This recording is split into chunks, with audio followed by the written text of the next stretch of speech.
We're very excited to welcome you to this Zoom today. I'm Tanya Singer from Simchat Torah Challenge. It's such a privilege to see some of you and meet some of you, and I look forward to hearing your questions and thoughts as we go. You can always feel free to put comments in the chat. I will be checking it as our very esteemed guest makes his way through his presentation. Um, I just shared a link to our July 4th reader in the chat. Hopefully, you've seen that and some of our other holiday readers. If you have, they come from the mind of this amazing guest that we have, Rabbi Stu Halpern, who is a human encyclopedia. He's unbelievable. You can ask him about almost anything, and information just flows forth, and it's fantastic. So I will share the link again for those of you that are still have just joined and didn't see it. But just to introduce Rabbi Dr. Stuart Halpern. His bio is much too long, so I did a short. I'm doing an abridged version, but he's a senior advisor um, and chief strategy officer at the Strauss Center for Torah and Western Thought at Yeshiva University here in New York. He holds a doctorate in education. He's also a rabbi. He's also a master's in Bible, has a psychology and education, and an MBA in nonprofit management. You see why information just flows. Rabbi Halpern has lectured to diverse audiences across the globe, from the White House to Europe to Western Australia, and he's the editor of 20 books. He has also authored over 200 articles in in the Wall Street Journal, Tablet, Jewish Review of Books, Sapir, JTA, Jerusalem Post, and you're probably already seeing the parallels between our amazing guest and our founding fathers of America, who were also brilliant, brilliant savants. So, with no further ado, I would love to pass it off to you, Rabbi Halpern. Hi, thank you so much, Tanya. It's really a delight and an honor to be learning with all of you today. I'm super excited. So, what I want to jump into today is the following forgotten story. And it's so important that we're learning this together because, as you are probably aware, in this rising age of anti-Semitism, so much of what has been lost when people think about America is how deeply and indelibly Jewish ideas have shaped the American story. And what I want to see with you today is one particular example of countless examples of how and why it's impossible to think about America without thinking about Jewish ideas within that story. I want to jump in on December 12th, 1787. And there, at the state of Pennsylvania's convention to ratify the Constitution, Dr. Benjamin Rush, an often underappreciated founding father, highly recommend reading up more about him. He signed the Declaration of Independence, and the minutes of the meeting record as follows. They said about Dr. Rush, quote, he has much believed the hand of God was employed in this work of drafting the Constitution, as that God had divided the Red Sea to give a passage to the children of Israel, or had fulminated, it's a great word, had fulminated the Ten Commandments from Mount Sinai. In other words, here you have an American founding father, not Jewish, who saw that the Constitution was echoing, of all things, all analogies he could have used, the splitting of the sea, allowing, spoiler alert for those who don't yet know the story, the Jews safe passage out of their enslavement in Egypt. This was the metaphor that this particular founding father turned to express his enthusiasm for the American experiment. Now, this was particularly apt, this metaphor, because Rush earlier that year in 1787 had said, quote, the American war is over, but this is far from being the case with the American Revolution. On the contrary, he said, nothing but the first act of the drama, meaning the drama of America. Nothing but the first act is closed. And in fact, what we're going to see today in our few minutes together is how the story of the splitting of the sea was just beginning to accompany the Song of America over the next 250 years. The Song of the Sea, Exodus 15, begins, Az Yashir Moshe Uvnei Israel et Hashirah Hazot LaHashem. It is the expression of gratitude, of thanks, that burst forth from Moses and the Israelites after they successfully dodged the Egyptians, making it through the split sea, of which, of course, drowned the Egyptians, the tyrannical foes that had oppressed the Jews for hundreds of years. So this song that is recited both when we read the Torah portion of Parshat Bishalach once a year, and also is read over Passover, also constitutes our morning prayers recited in synagogue every day. This song of gratitude that accompanied the Jews as they glorified God following the victory over Pharaonic Egypt.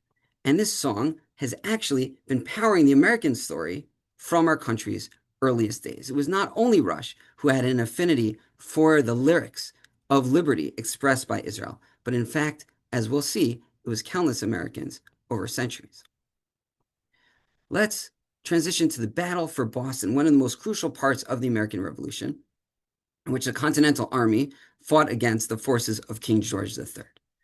In May of 1775, Benedict Arnold, we of course know the name, this was before he was a trader, and Ethan Allen, before he was, of course, a furniture store, they led American militiamen in a surprise attack on Fort Ticonderoga. And there they defeated the small British garrison. However, the bloody battles continued. And at Bunker Hill, I actually just visited Bunker Hill with a group of Yeshiva University students on a tour of how Jewish ideas have inspired America. At Bunker Hill, British troops drove the Americans out of their fort, and there were heavy casualties on both sides.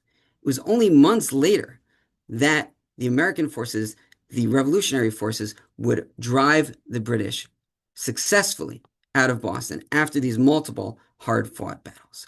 And wouldn't you know it, but after all this time, after this hard-fought, hard-won, bloody defeat of the British, what did General George Washington do to celebrate this major turning point victory?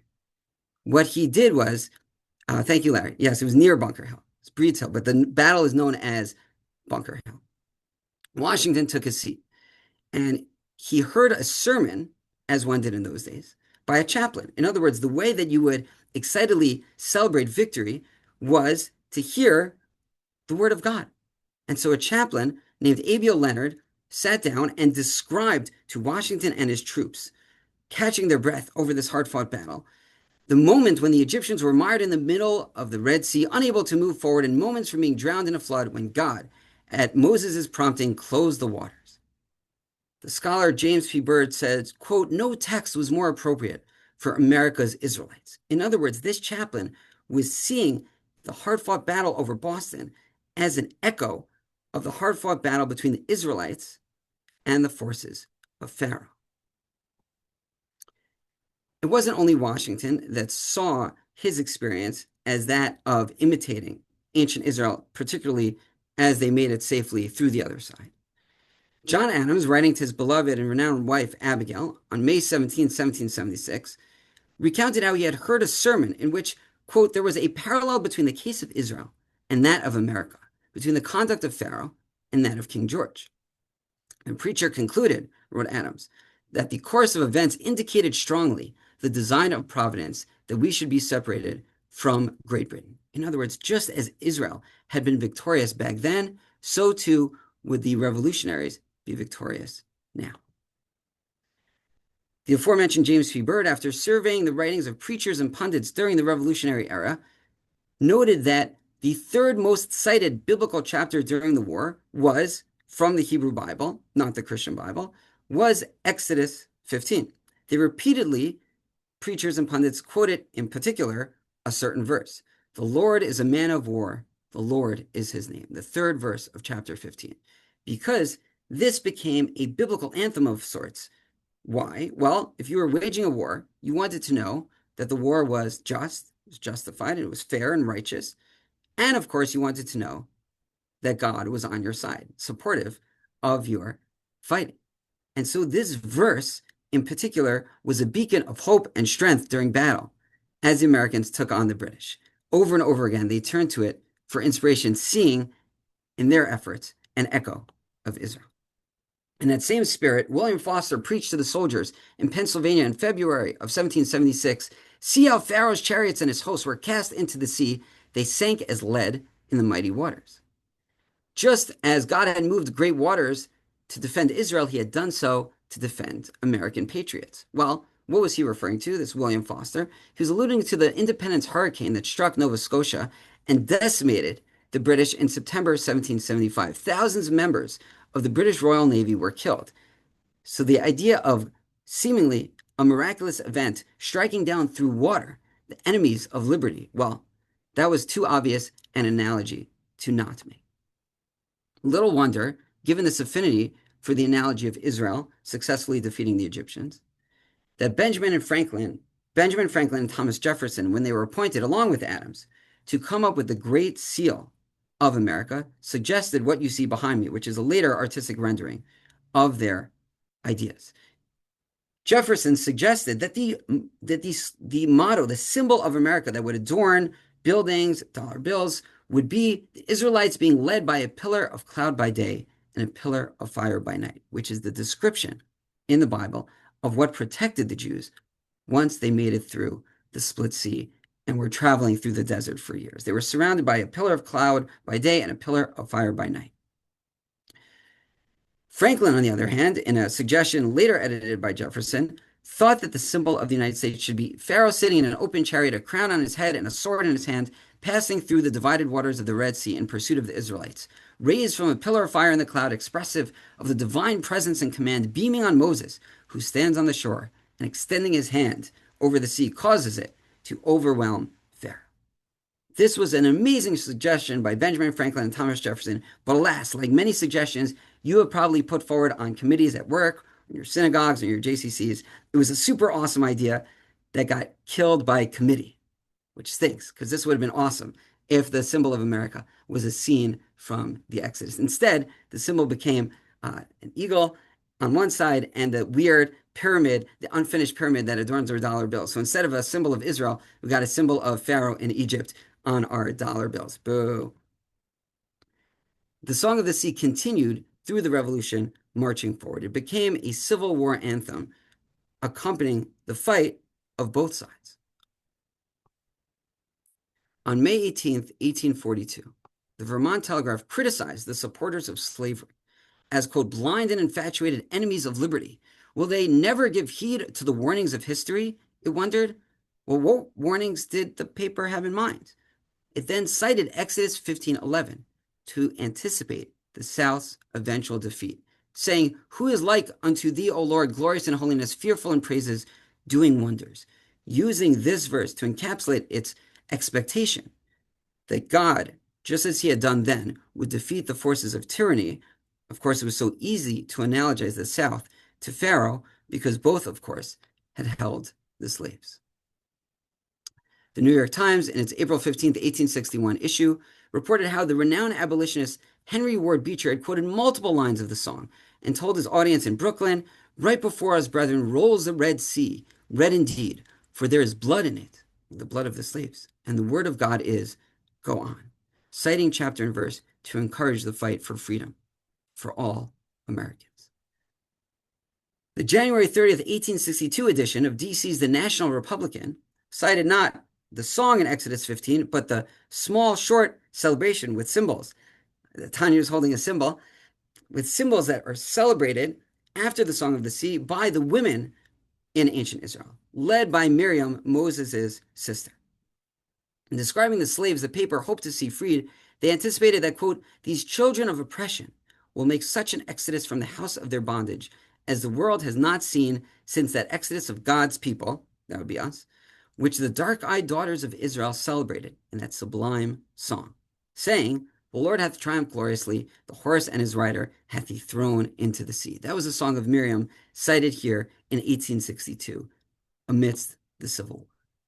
Ohio's Cleveland Morning Leader in 1863 cited an Oberlin professor, Cowles, as exuding over northern victories by stating, quote, we recognize the hand of God in these wonderful events. Surely it is not of man but of God that we this day stand on the farther shore of the Red Sea to cry, sing unto the Lord, for he hath triumphed gloriously. In an amazing story, Richard Dick Yates, who's the 13th governor of Illinois, in October of 1863, recounted as follows at the convention in Chicago. He said how he believed Lincoln to be the instrument in the hands of God to lead his chosen people to the banks of deliverance on the other side, continuing the metaphor of the might of Israel in defeating the Egyptians. You all recollect, he said, that when the children of Israel had encamped upon the banks of the Red Sea, when they saw the enemy behind, Pharaoh and his chariot and his horsemen, and the sea in front. What did Moses say unto them? He said, hold still and see the salvation of the Lord. You remember the triumphant song of Moses upon the other side. That, of course, is Exodus 15. You remember the swelling symphonies of the chorus of millions as they shouted, sing ye unto the Lord, for he hath gloriously triumphed. And when I sent, he recounted, the flaming dispatches to Mr. Lincoln, making this case, issue your proclamation of confiscation and call out 1,000,000 of men, he said. Old Abe telegraphed back to me, quoting back at him, chapter and verse from the scene, hold still and see the salvation of God. Lincoln, who knew his Bible well, understood the power of the biblical prism being used by the governor of Illinois, empowering the fight for emancipation. Alas, as I mentioned, both sides cited the Bible in supporting their cause. As Lincoln put it in his second inaugural, both sides read the same Bible and pray to the same God. Both North and South did so. So the Confederacy liked to think of themselves as carrying the mantle of mighty Israel in defeating Egypt. So on the occasion of the Southern victory at Manassas, Reverend Armstrong of the Presbyterian Church in Virginia preached from Exodus 15, beginning his Thanksgiving sermon with a reading of the government proclamation, saying, on receiving official intelligence of our recent victory at Manassas, the Congress of these Confederate States unanimously resolved that we recognize the Most High God, the King of Kings and the Lord of Lords, in this glorious victory with which he has crowned our arms at Manassas, and that the people of the Confederate States are invited by appropriate services on the ensuing Sabbath to offer up their united thanksgiving and praise. In other words, just as Israel had thanked God through song then, so too we, the South, should thank God through song now. As John Coffey points out in his fantastic book, Exodus and Liberation, African Americans, of course, saw their fight for liberation as echoing that of ancient Israel. An old Methodist class leader among the contrabands told a Union general in 1861 that, quote, they were like the children of Israel in Egypt. They knew that deliverance was going to come. In 1864, a black soldier, Thomas Webster, wrote from his camp in Virginia that he and his comrades were overthrowing Pharaoh as in the days of old. It's incredible. It's this drumbeat of victory, seeing the fight and the song of Israel as accompanying the fight for freedom throughout the American story. In his best-selling memoir, Army Life in a Black Regiment, Thomas Wentworth Higginson, who's a subject of an amazing recent biography that you see behind me called A Man on Fire, that I highly recommend. He wrote about his black troops under his command. This is amazing. Their memories are a vast, bewildered chaos of Jewish history and biography, and most of the great events of the past. He said about his black soldiers fighting for the North in the Civil War, down to the period of the American Revolution, they instinctively attribute to Moses. When the South lost and General Lee surrendered, the April 10th, 1865 Chicago Tribune described how a great victory had been achieved for the cause of freedom and the Union. Miriam's hymn, it said, was chanted with a fervent joy by thousands of loyal hearts. Maryland Congressman John Creswell also excitedly celebrated, quote, when peace shall again reign with unbroken sway from ocean to ocean and from the lakes to the Gulf, and freedom, no longer vexed by the sight of a slave, shall sanctify to perfect fruition the inestimable fruits of labor, then mindful of their great deliverance, let all the people as they emerge from the stormy waters and tread again the dry land. He's walking you through the splitting of the sea. Join in the song of him, meaning of God, who aforetime led his brethren out of bondage, who is like unto thee, O Lord, among the gods. And he continued to quote the song. This was how Americans chose to celebrate the ending of the Civil War. After Lincoln's assassination, the killer of Lincoln, Boston Corbett, it was described as follows in 1881 by the Memphis Daily Appeal. It recounted how Corbett, an often forgotten figure, we don't think about who assassinated the assassin of Lincoln, but he was the one who did so. I know Boston Corbett well, someone recounted to the paper. In 1864, he addressed a reunion of soldiers in the Civil War, and he preached a very eloquent sermon from these words, the Lord is a man of war, the Lord is his name.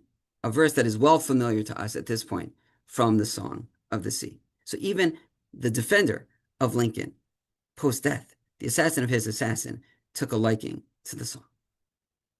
Reverberating during Reconstruction, the song continued to inspire equal rights for all Americans. Following the ratification of the 15th Amendment, which prohibited states from denying any citizen the right to vote based on their skin color. The New Orleans Republican recounted how General Campbell began a celebratory speech by citing Exodus 14:15, "Speak unto the children of Israel to go forward." He then continued, "On this day you stand on the shores by another Red Sea. For 10 years has the same mighty hand that led the children of Israel 4,000 years ago," and making explicit this analogy between America and Israel, "that led them upon dry land in the midst of the sea, led you through a bloody sea of war, civil strife, riot, massacre, and bloodshed, safe to the other side. And today, 5 million of colored people lead the chorus of 40 million of the other portion of this country in that same sublime song of triumph that ancient Israel had sang so long ago." Abolitionist William Lloyd Garrison echoed the sentiment and the citation. Writing in the Weekly Louisianian, may we trust our senses, he wrote. "There is an end of all this wickedness, that a final and marvelous deliverance has been wrought for all in bondage. Yes," he said, "it is true. And there has been the same divine interposition as of old.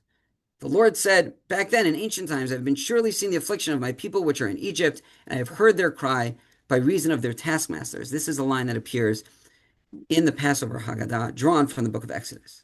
"For I know their sorrows, and am come down to deliver them out of the hand of the Egyptians.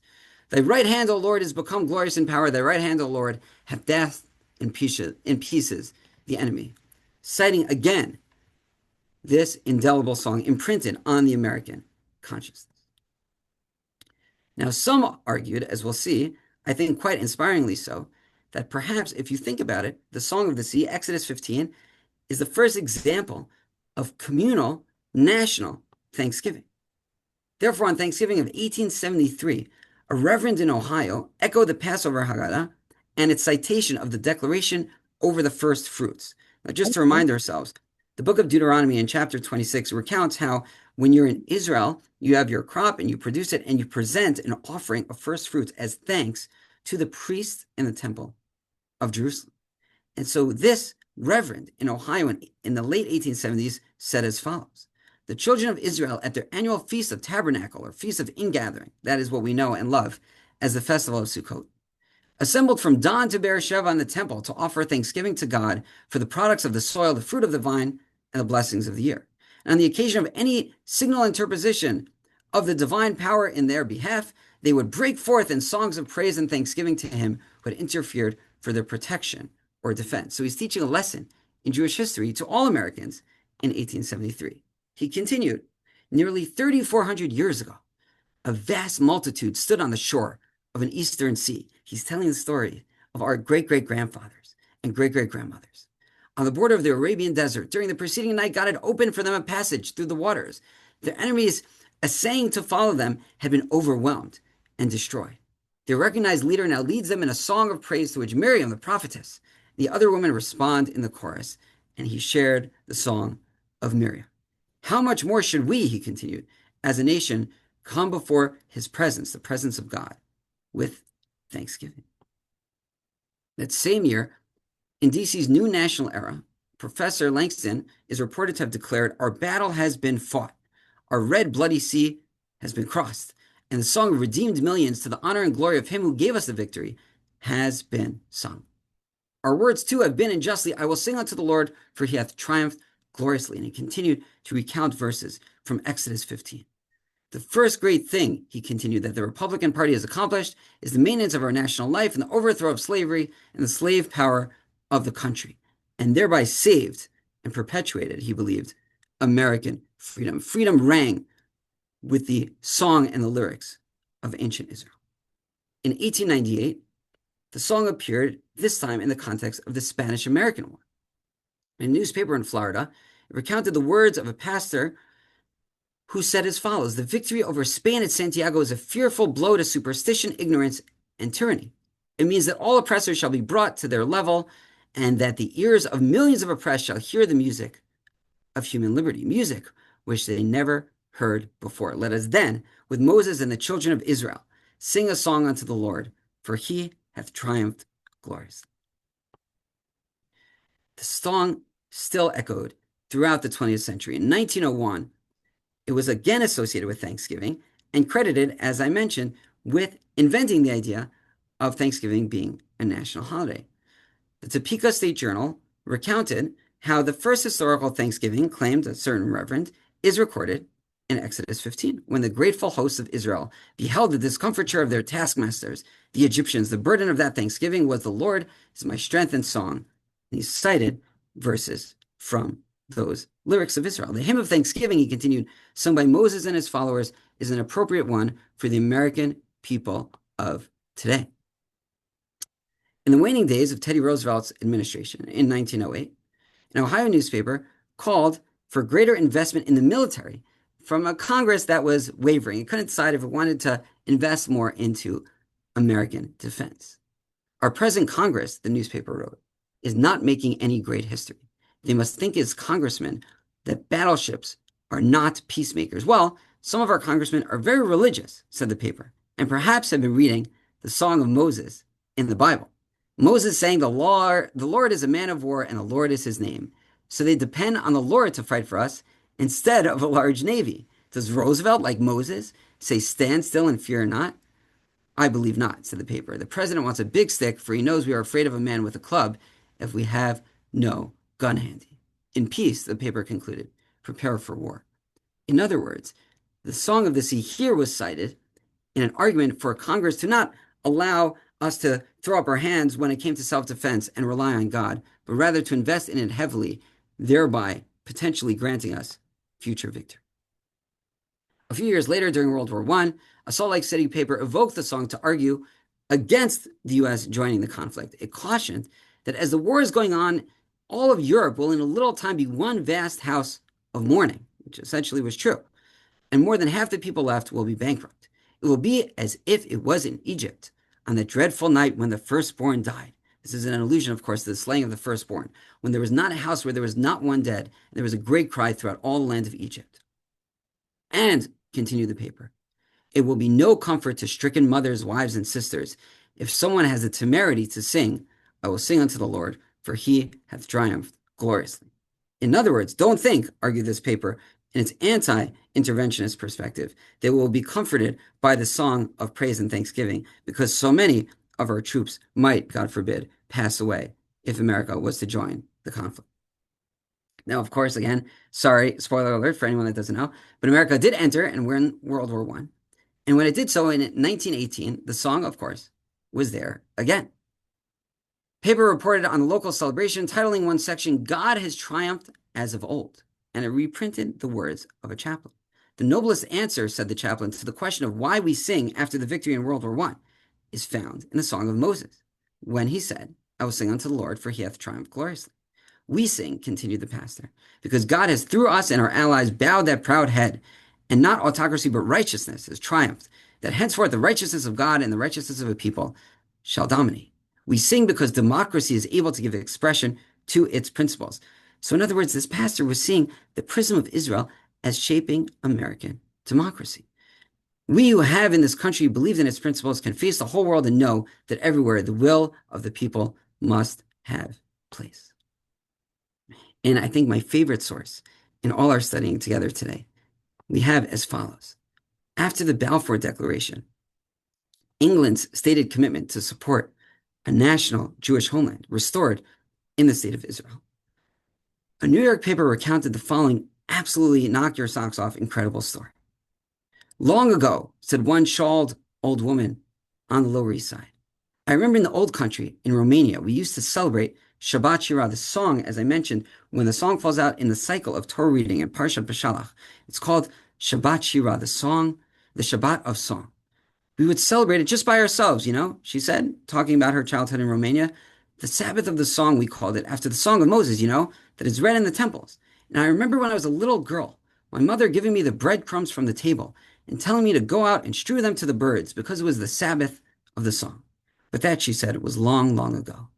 Today, though, the Song of Moses, the paean that begins, I will sing unto the Lord, for he hath triumphed gloriously, the horse and his rider hath he thrown into the sea, will sound as a new clarion call to the hosts, meaning the multitude of Jewry. The last time it sounded through the temples, a year ago, Jerusalem was in alien hands. Secretary Balfour had not yet given Lord Rothschild the pledge of the British government's aid in securing Palestine as a national Jewish homeland. The chosen people were still in the wilderness. Now, the first ecstatic flush of joy at the changed order has passed. So it wasn't only non-Jewish Americans, of course, it was Jewish Americans that joyously would celebrate victory through the lyrics of liberty of the Song of the Sea. Also in 1918, it was cited continuously arguing for equal rights for Black Americans. The Phoenix Tribune ran an essay that said those fighting for equality said of them, we realize fully that God is a man of war, the Lord is his name. As a race, we are weaker far than David, little shepherd boy David, when the pride of Goliath he slew, Goliath of God. Yet the God in whom he, David, trusted will give us the victory too in fighting for equal rights. He will guide us in the battle of the right against wrong. Though we are small and feeble, he is ever wise and strong. Decades later, anticipating America's decisive role in the Second World War, DC's Evening Star on August 7, 1943, predicted in the first flush of their deliverance, the Hebrews were jubilant. It is easy to praise God in the hour of success. Songs would soon be succeeded by complainings. This fellow knew his Bible well. For the moment, paeans of victory rang through the camp. Moses led in a great psalm, improvised as it is still the usage of the Arabs. In other words, saying, you might know, modern readers, that contemporary Arabs come up with the extemporaneous songs while the Israelites had it first. Moses' sister Miriam, shaking a timbrel like a Salvation Army lassie with a tambourine, what a great image, led the women in the exaltation. And then he cited the Song of Miriam. It was all like the celebrations of Armistice Day after the First World. The people let themselves go in delirious expressions of their pent-up feelings. Such again, came the prediction, will be the tumult of rejoicing when this war, World War II, has ended in unconditional surrender. How fitting is it that predicting the end of the Holocaust was this non-Jewish paper saying eventually soon there will be a recovery and a victory, and it will be adorned by the Song of the Sea. We can then conclude that well before the Star-Spangled Banner was composed in 1814, and for centuries since, for 250 years, America has had an original biblical national anthem. It expressed faith and courage and the belief that God has always been on our side, fighting with us against evil. The Song of the Sea, Exodus 15, America's OG, its original biblical anthem, has been accompanying the sacred march of the United States through turbulent waters towards liberty and justice for all. Thank you very much. Beautiful. That's wild. Thank you for that. I'm wondering, I mean, I guess my first question is, and I invite questions in the chat, folks, is like, we were such a Bible literate country. When did that stop? It's a great question. Yeah. So we at Yeshiva University, we published a book called Proclaim Literary Throughout All the Land, the Hebrew Bible in the United States. And it's a source reader of foundational American documents side by side with the books from the Hebrew Bible that inspired them. And it kind of wanes, or we end it after Lincoln's second inaugural address, but we have a bit of a section on Martin Luther King Jr. because there has been, particularly in civil rights, as I mentioned, and I would add, and I've written about this in the Wall Street Journal, in presidential inaugural addresses. You can pretty much take it to the bank, even though it actually didn't happen in Trump's second inaugural, but it did in President Biden's before that. In most presidential inaugural addresses, there will be citations from the Bible more often than not, even though, as we know, there has never been a Jewish president, hopefully speedily in our days, one of these days. But it feels like it's a long time away. Even though there's never been a Jewish president, most of the citations in inaugural addresses are from the Hebrew Bible, not from the New Testament. So I would say in certain contexts, again, particularly in the 20th century civil rights and presidential politics, the Bible continues to be there, though as Tanya correctly indicated, among the lay people of Americans, there is biblical illiteracy, unfortunately. And it's something that hopefully we can or are addressing through the Simchat Torah Challenge, which at least is making all of us highly more biblically literate. And of course, we're all spreading our knowledge of Torah and Judaism, our love for it to others as well. Thank you. Thank you. No, this is always fascinating. I mean, Boston Corbett, did anybody know that? I mean, I didn't, I don't, that's wild. And I feel like I'm going to know something my kids don't know. I'm going to try that. But that was amazing. And I also felt like I could hear Ken Burns, I could hear the celebrity voices reading. This should be Ken Burns. This should be the next project. It's just so, it's so powerful. And I Maureen, think also, if I could, yeah. I think we don't need to give them merit by mentioning their names, but all those anti-Semites that we read about in the news are, of course, totally ignorant of this history, and it's not possible to separate out the Jewish lyrics of liberty. The Bible gave the moral voice of freedom to the United States, and it's ahistorical to presume otherwise. And I think that's a drumbeat that, along with our symbols with the C, we can continue to beat and to shake, and we should remind people of this. Just the other day, I saw actually that. I think his name is Joel Beery, one of the managing editor of the Babylon Bee, which, if you don't follow it, is a major satirical website, social media presence. And he tweeted the suggested symbol of Franklin and Jefferson. And he said, "Oh, don't you know that America was modeled after biblical Israel?" And it had 150,000 views in 12 hours. And so these are the kinds of examples that I think we can, see who we can reach in terms of amplifying these types of messages. You never know who's out there who'll see it and will share it with their many, many followers. That's awesome. That's very cool. We have a question from Maureen. Do you think when many athletes point up to thank God after a win, they are in essence doing the same thing as praising God after a victory at war? So I think it's a great question. I love that question. Let me if I could reframe it, I would say I think it's positive when anyone thanks God for good things in their life. And so I think it's a positive phenomenon. If this is really what you're getting at with the question, I would say I think it's a positive phenomenon when people pray. I think it's great. And as Tanya knows, I'm a totally insane Yankee obsessive. And I point out to my kids when Garrett Cole, the Yankee pitcher, who last time I checked was not Jewish, will bend on the pitcher's mound at Yankee Stadium and offers a little prayer before he pitches, come what may. I point out to my kids and say, "Hey, he's praying just like you pray. You pray Jewishly. He's a Christian, but these are directed in the same general vicinity." And so I think it's a great phenomenon when athletes credit God and pray before games.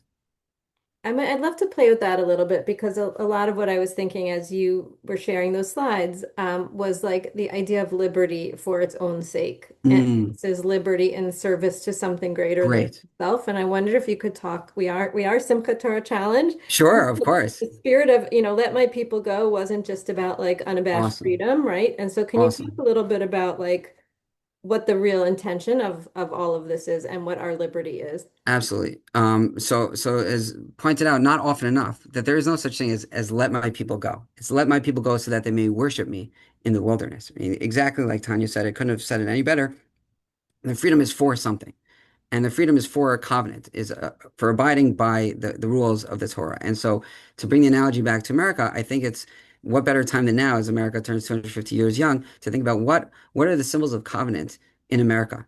As I mentioned, I was just on a trip that visited a few. Besides being near or on Bunker Hill, we of course saw the Liberty Bell, which, as you hopefully know, is emblazoned with a verse from the book of Leviticus. You'd be shocked, or maybe not shocked, to know how many young people do not know, how many, including young Jews, who I've done an informal straw poll, that don't know that there's a verse from their book, from our book, the Hebrew Bible, on the Liberty Bell, if you could say, the Ark of the Covenant of the American experiment. There's an amazing, I highly recommend, maybe we could do a destination Simchat Torah challenge trip with all of us together to the Museum of the Bible in DC. And there's like a Disney-like ride where you fly over the Capitol and you see all the verses that adorn buildings throughout Mhm. the capital of the United States. And so these verses are everywhere. And I think it's important to remind people what they stand for. Again, no one's demanding that everyone who walks in DC and looks at a monument and looks at Lincoln is religious, of course, let alone Jewish, of course. But it's important to remind ourselves what this country stands for, what these principles are, even if you're looking at them through a secular perspective. These are, again, language and images, heroes and heroines, episodes, echoes that bring people together and always have across both sides of the political aisle. If you notice, the sources I quoted today, white, black, male, female, Republican, Democrat. The Bible should not be a partisan issue. Israel, of course, should not be a partisan issue. These metaphors of ancient Israel have been a source of unity across all sorts of social divides in America. And I just mentioned the Liberty Bell. I don't know if you know, I wrote an article for Tablet a few years ago about arguing that the Liberty Bell should go back on tour. It used to be back in the day. Those were the days. They would actually schlep it out of its case in Philly and take it on the road all the way to the West Coast. And after the Civil War, the Liberty Bell went on tour to heal the nation. Again, think about this. This is, again, the carrying the Aron, the Ark, with the tablets of America. Essentially, that's what the Liberty Bell is. And it purposely passed by the house of Jefferson Davis. the president of the Confederacy, who went out of his house and paid respects to the bell and said essentially like this is a time to heal. And like what I think of this age of such hatred of dunking on people, whether it's in person or on social media, what it means to literally walk by the head bad guy's house of the Civil War that just killed tons of Americans and say, okay, we're moving on. We're going to try to heal. We're going to try to hug each other. We're going to try to unify. Let the symbol of national unity that is essentially a symbol of ancient Israel be the band-aid that heals America's wounds. We need major surgery now. The doctor is the divine God of America that is the divine God of Israel that is going to heal America. And so I think these are kinds of stories that I think should be retold in whatever ways we can. So beautiful. I that image is I had no idea. That's a really beautiful image. And we've spoken before. I went down a rabbit hole earlier this year about the Ten Commandments. And I remember asking you all about like, why is it everywhere? It's on the Supreme Court. Yeah. There are like huge WPA murals of the Ten Commandments and Moses as the lawgiver. And it's such a point of pride for us. Yes.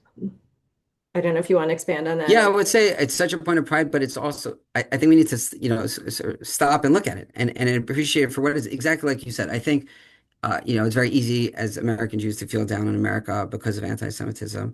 But I think it's 2 points that you just made so beautifully. One is to give ourselves inspiration, to give ourselves, to use the Hebrew word chizuk, a strengthening, to keep our chins up, look around us and see what we've done in this country. Look at towns like New Canaan or Providence or Goshen or Hebron or Jerusalem or Vine and Fig Tree, all these towns and cities in America that are drawn from the Hebrew Bible. Look at what our ideas and our book, the good book, has done to make America the great and wonderful country that it is, and also to remind other Americans that are not Jewish, hey, don't be haters. You guys don't know what you're doing. You don't know, frankly, American history. You don't know the voices that made America great. Those voices sprang from chapter and verse in the Hebrew Bible.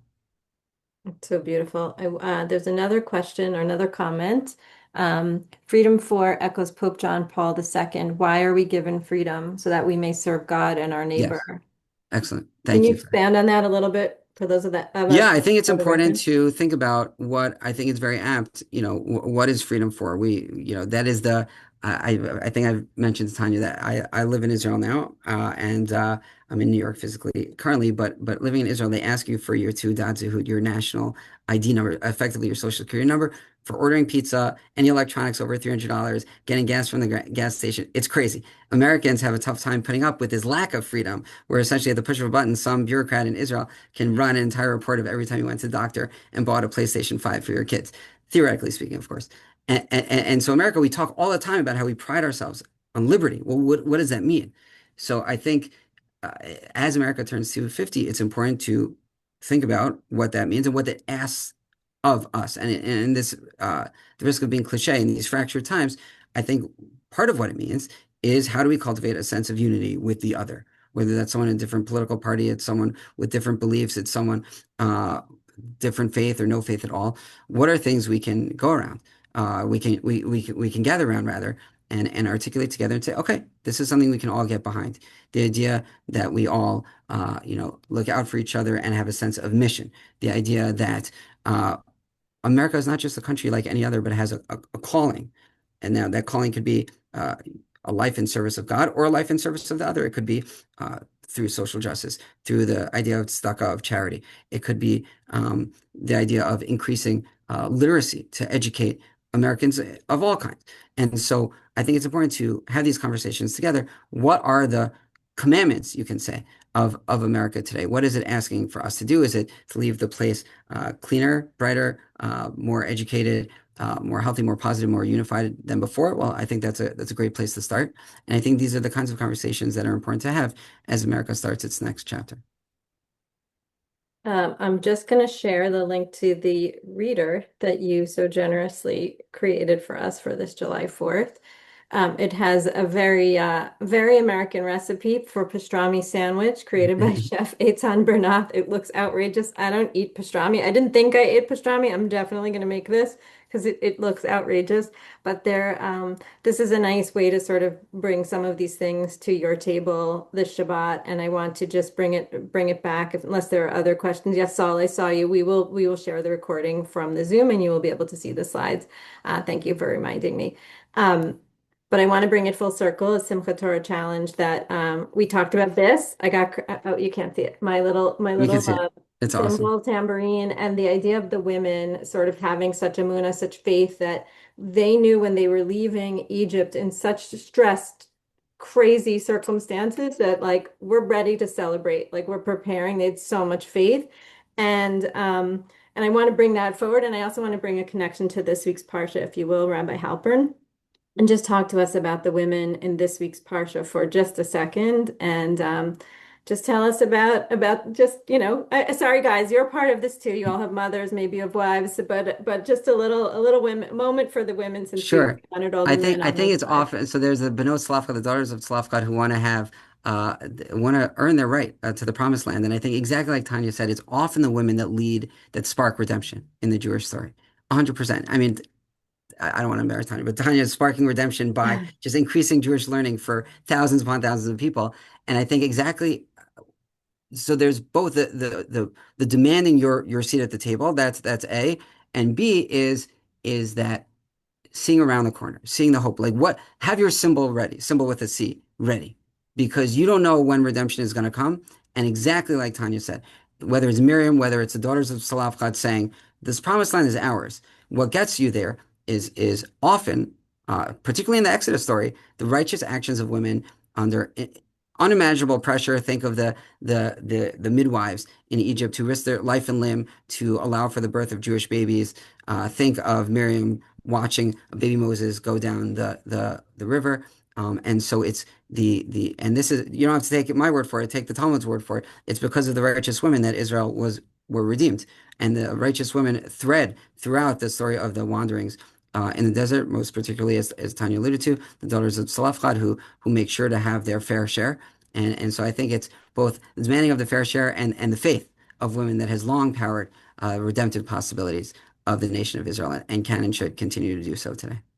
Thank you for that. And I'm so excited that I had this symbol. I didn't plan it. This just happens to be in my home office because doesn't everyone have a symbol in their Ob- office? Obviously. And so I also had this, which I was very excited about. So I want to wish you all a happy Fourth, and may you be filled with feelings of pride that portend only good change and only positive change and unity. And I want to share a link here in case you're interested in one of the many, many, many books that Rabbi Stu Halpern has had a hand in. This is the latest. Sorry, it's a very long link, but it works. It'll take you to that site that will bring it to you very, very quickly.